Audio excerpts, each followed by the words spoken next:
The U.S. will take over the Gaza Strip, and we will do a job with it too. We'll own it and be responsible for dismantling all of the dangerous unexploded bombs and other weapons on the site. अमेरिकी राष्ट्रपति Donald Trump ने बुधवार को ये चौंकाने वाला बयान दे दिया, जिसमें उन्होंने कहा कि अमेरिका युद्ध से तबाह हुए फिलिस्तीनी क्षेत्र गाजा पट्टी पर कब्जा करेगा। अमेरिका तब तक वहां बना रहेगा जब तक फिलिस्तीनी अन्य जगहों पर पुनर्वासित नहीं हो जाते। इसके साथ ही ट्रंप ने यह भी कहा कि अमेरिका गाजा का विकास करेगा और इसके साथ अपने अधिकार मिलेगा।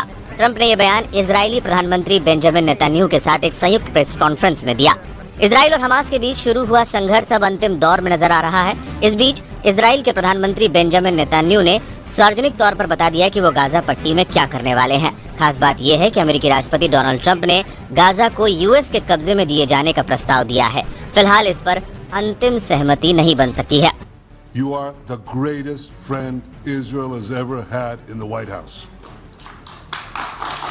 प्रधानमंत्री नेतन्याहू ने ट्रंप के इस विचार को इतिहास बदलने वाला बताते हुए कहा कि अमेरिकी राष्ट्रपति गाजा के लिए एक अलग भविष्य की कल्पना कर रहे हैं। ये घोषणा दुनिया भर में हलचल मचा सकती है और मध्य पूर्व में भू राजनीतिक स्थितियों को प्रभावित कर सकती है। इजराइल और फिलिस्तीनी संगठन हमास के बीच अक्टूबर 2023 से जारी संघर्ष के कारण गाजा पट्टी पूरी तरह से तबाह हो चुकी है। हाल ही में युद्ध विराम भी हुआ है, लेकिन इजरायली बमबारी ने क्षेत्र के लगभग सभी ढांचे को नष्ट कर दिया है, जिससे लाखों लोग बेघर हो गए हैं। प्रेस कॉन्फ्रेंस के दौरान ट्रंप ने कहा, हम इसे अपने अधिकार में लेंगे और यहाँ पड़ी हुई खतरनाक विस्फोटक बमों और अन्य हथियारों को नष्ट करने की जिम्मेदारी लेंगे। हम नष्ट हुई इमारतों को समतल करेंगे और एक ऐसी आर्थिक विकास योजना तैयार करेंगे जिससे क्षेत्र के लोगों के लिए असीमित नौकरियां और आवास उपलब्ध होंगे। जब ट्रंप से पूछा गया कि क्या वो क्षेत्र में सुरक्षा सुनिश्चित करने के लिए सैनिकों की तैनाती करेंगे, तो उन्होंने कहा, अगर जरूरत पड़ी तो हम ऐसा करेंगे। हम इस क्षेत्र को संभालेंगे, इसका विकास करेंगे, हजारों नौकरियां पैदा करेंगे और ये पूरी मध्य पूर्व के लिए गर्व की बात होगी। ट्रंप ने आगे ये भी कहा कि वो गाजा, इजराइल और सऊदी अरब की यात्रा पर जाएंगे, लेकिन यात्रा की तारीखों का खुलासा नहीं किया। प्रधानमंत्री नेतन्याहू ने ट्रंप के विचारों को नई सोच करार देते हुए कहा कि वो पारंपरिक सोच को चुनौती दे रहे हैं।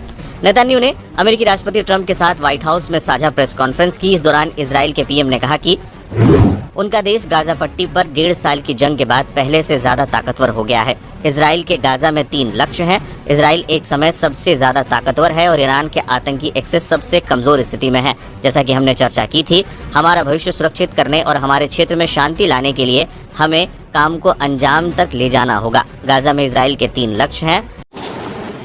ट्रंप के बयान पर मिस्र, जॉर्डन, सऊदी अरब, यूएई और कतर ने ट्रंप की मांग को खारिज कर दिया।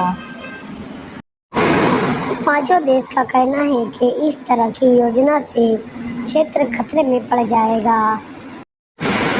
वहीं सऊदी अरब का कहना है कि वो बिना आज़ाद फलस्तीन के इजराइल से रिश्ता सामान्य नहीं करेंगे। सऊदी अरब ने बाकायदा इसको लेकर एक बहुत बड़ा बयान जारी किया।